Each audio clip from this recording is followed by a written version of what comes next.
have quite a few more followers on Instagram than I have on YouTube, and I told them that once I reached 100 whopping followers on YouTube, actually I think that went down to 99 when I last checked, but at any rate I did hit 100, that I would start putting out some Datsun content instead of just Lexus SC400 swap content. So this is one of the first, well, it's not one of, it is the first Datsun video on the channel, and my Datsun 510 Wagon is pretty unique in that it has a 2JZ GTE swapped into it, and many other modifications that I think will hold some interest for some of you, especially if you follow me on Instagram. This first video shows how to adapt 240SX S13 front suspension to 280ZX spindles, essentially. There's this company, I'll link them in the description, but they make adapters and it allows you to bolt the strut assemblies directly on to your 280ZX hubs, spindle and hubs. So it leaves a lot more suspension options and frees you up to do a few things geometry-wise that you can't otherwise do. So the other part, which you get a little bit of as a teaser at the end, is this is going to also include how to adapt big brakes to your particular car, whether it's a Datsun or not. The process is going to be the same as far as trying to figure things out. So you'll see a little bit of that at the end of the video. This intro is from early June. This video is from last year at some point. Some of the videos will be more recent, but also I'm going to cover a new Haltech Elite 2500 install. I'll do a little walk around that will probably be out of order for some of the other videos. That'll give you a little bit of information on what is in the engine compartment. So what you see here is the beginning of my Datsun front suspension overhaul.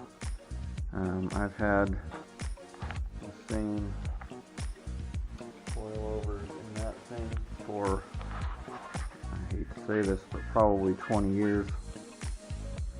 I use ground control camber plates, Tokiko, I think that's how you say it, alumina 5-way adjustable inserts, and the ground control sleeves and what have you. But at any rate, it's time to redo things.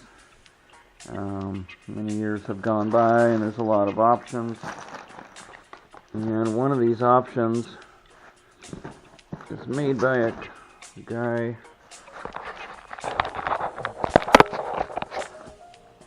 called, a company called Response Type.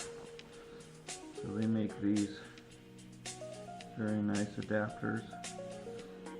So what happens is, you cut the strut tube off, then this adapter will slide down in there, and then you weld it up. It actually comes with a hole on the bottom side so that you can locate it that way. I don't know that I need to do that, but so they just, obviously this is cut off, but just show it. They slide it right in the diameter of the strut tube. 280ZX stuff, which is what I run on my 510, is getting harder to find. I want to say I paid $300+ for these, although they did a nice job repainting them. Included the nuts and bolts for below, so they are quite complete. They did come with inserts. I pulled this one out of here last night. It's an old KYB XLG, I don't know if you can see that. Leaking all over. We're about to take the other one apart. So yeah, it's just the beginning. Ultimately,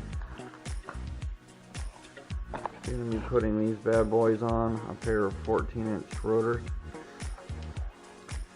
Probably don't need 14-inch rotors on any kind of normal 510, but this thing's not that normal. So we can show how to get these apart. This is not rocket science, but I use this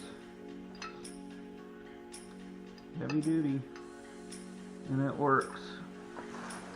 It's the only wrench I have that's big enough to do this, and it grabs on nicely. Another one came out of here easy. He does not want to come out at all.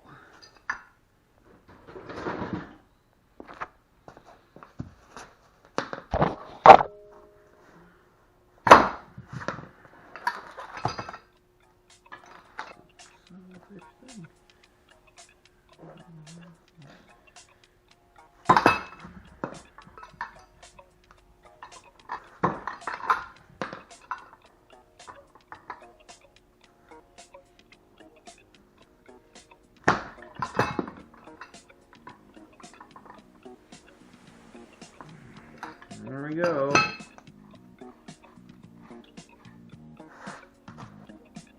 That's what a leaking strut insert looks like.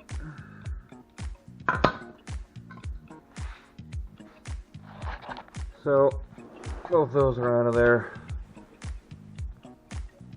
Plenty of oil to drip out. Next step is to take these and cut them off about right there. And then clean them up and get them right.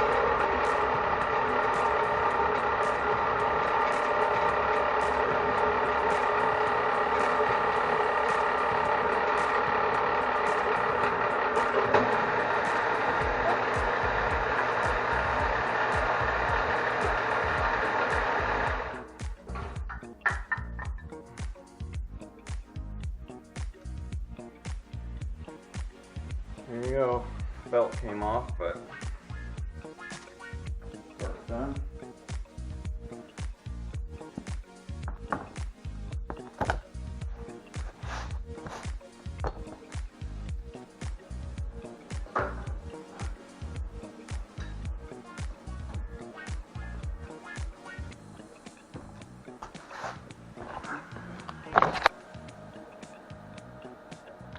Alright, so I've welded those on, one of them. I'm pretty damn happy with that. There's one space right back here that I cannot get a MIG gun. I mean, if I really wanted to fucking fire something down in there, I could. I don't really care. There's no way that's going anywhere, and I might go over and experiment with my TIG since I have that.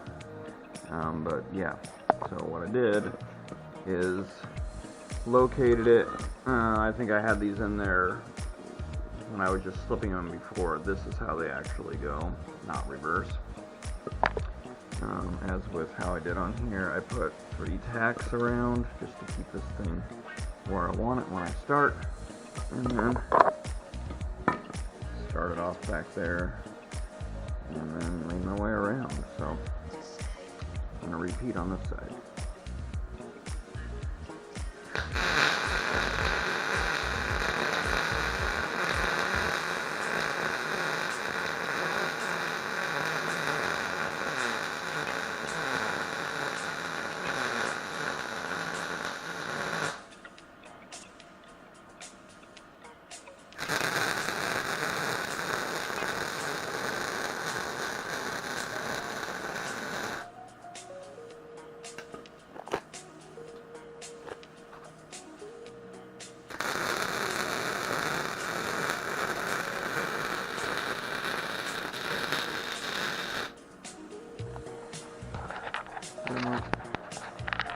There you have that one. I think the other one's slightly better, but you know, I feel pretty good. I got a little bit farther around on that. Makes me think I could probably turn up the voltage and buzz it in right there. I might actually do that. Alright, so there they sit.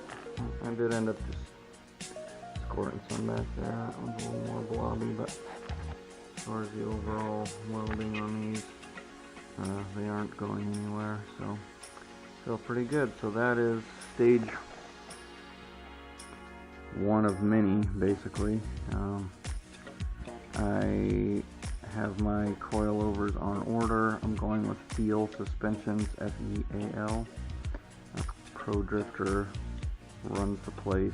He has ended up on the podium multiple times and seemed like good guys to work with, so I went with them. That's going to be a part of a further, part of another update upcoming. One of the big things I have to do when I have all the hardware and materials coming is I'm going to put these mothers on there. I'm going to have to make brake brackets go with these, and I'm going to use them with these hubs from Techno-Toy. Fucked that one up already. I'll get to that later, but it'll be fine. These are going to go on those spindles, and then I have these monster 14-inch rotors from Coleman along with some hats that I had machined, and that's all going to go on there.